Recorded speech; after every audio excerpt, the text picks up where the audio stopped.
गुरवे नमः। शांताय शांतरूपाय शांतमूर्तये नमः।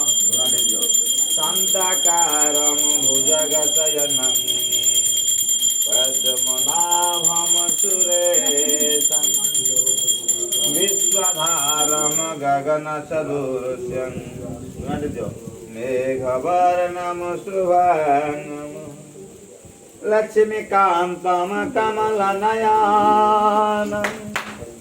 योगिर्भिध्यानगम्यं प्रभु तुम्हें भवां भवानी सहितं नमामि। जगदीश्वराधीवन विहारी त्रिभं नमः।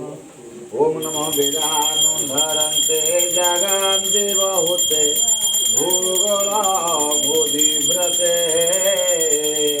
वैज्ञानदारयते बलिङि चलयते क्षेत्रक्षयं पूर्वते पौलचं जयते हळङ्कयते कारुण्यं मातन्वते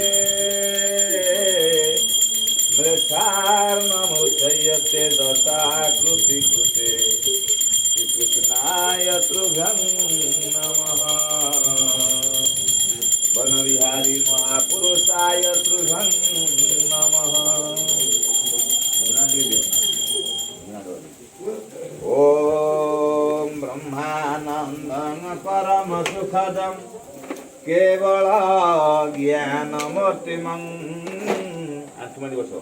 द्वन्द्वातीतं गगनसदृशं तत्त्वमस्या